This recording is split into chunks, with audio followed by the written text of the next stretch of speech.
You can close your eyes if you wish. The world you know begins to fade into stillness, replaced by the hum of another age, older than empires, older than language as we know it. It is a world of sand and sunlight, of measured shadows and deliberate hands. Imagine the Nile, wide and slow, glinting in the early morning.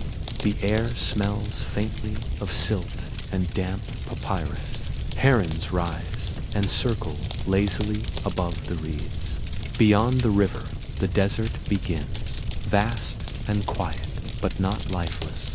There are voices here, shouts carried thinly by the wind, hammers on stone, wooden sledges creaking over sand.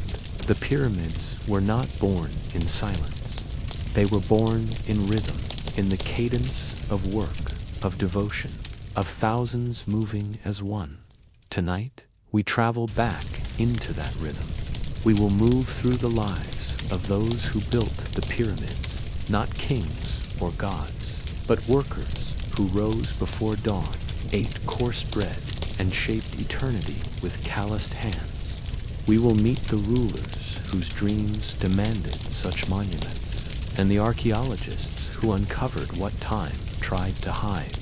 We will end among priests and scribes, those who lived not in dust, but in quiet, perfumed halls, gazing at the same monuments from a distance. For now, let the present fall away. You are no longer surrounded by walls and hum.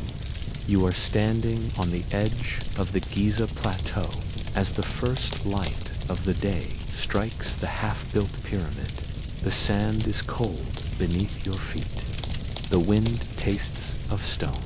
You wake before the sun. There are no alarms, no clocks, only the faint sound of the overseer's footsteps moving through the sleeping quarters, a simple signal that the day has begun.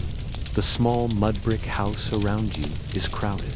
You sleep beside other men, shoulder to shoulder, their breathing heavy from yesterday's labor. The air smells faintly of dust, sweat, and the stale sweetness of barley beer.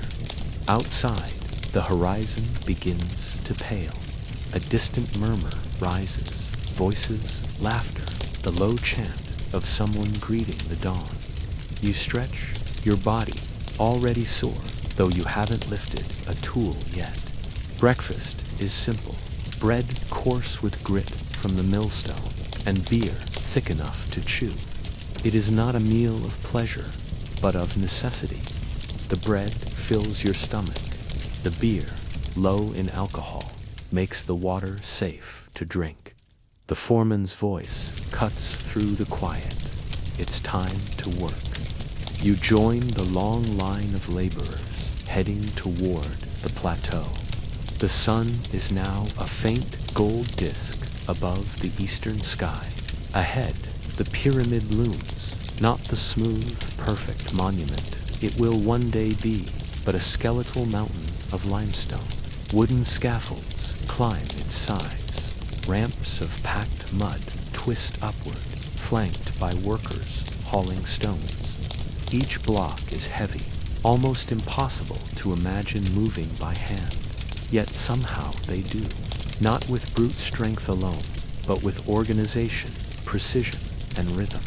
The men chant as they pull, the song keeping time with their movements.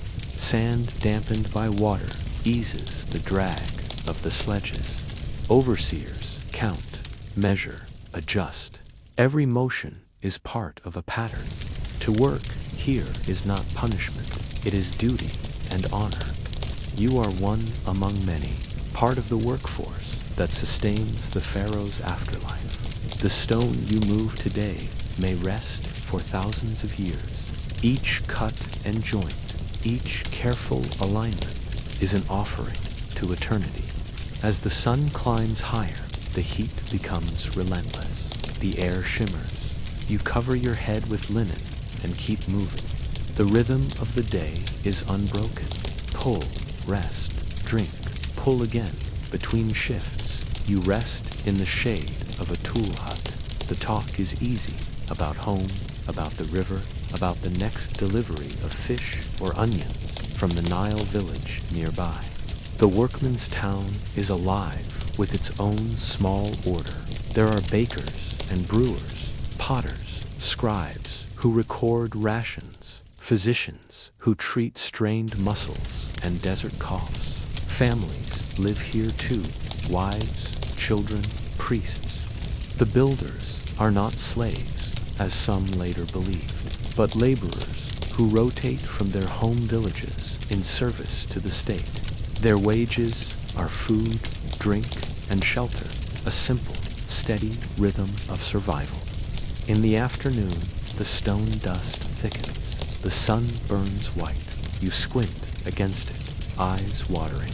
The block in front of you is massive, almost 2 tons. You grip the rope, lean forward, and pull. Others do the same beside you. The chant rises again, low and steady, the sound of a civilization building itself into the sky. You glance upward. On the upper levels, masons smooth the newly placed stones. Scribes take notes on shards of limestone. Supervisors trace measurements with cords and plumb lines. Even the smallest deviation is corrected. Precision is everything. The gods demand order, and order must be made visible. When the foreman finally signals rest, the light has softened. The sun hangs low, and the pyramid glows faintly pink in the dusk. You stand, sweating, your hands raw and trembling, but you feel something else too, a quiet pride. The block you helped move has found its place. The ramp you built has risen another layer.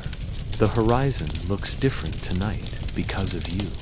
Dinner comes with the dark, the air cools. Fires flicker in the workers' camp. There is laughter again, someone singing, someone telling a story about the Nile's last flood. You eat bread, onions, dried fish, and more beer. The conversation fades as exhaustion settles in. Beyond the camp, the desert is silent. The pyramid's shadow stretches long under the stars. You lie down on your mat, staring upward. The sky is vast and motionless. The same stars your ancestors watched. The same ones the pharaoh believes will carry his soul to heaven.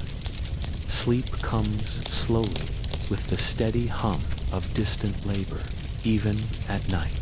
Others keep working. You breathe in the scent of dust and barley and drift away, knowing that tomorrow the chant will rise again. The rhythm never stops. The stones will keep climbing, and the desert will keep its secrets.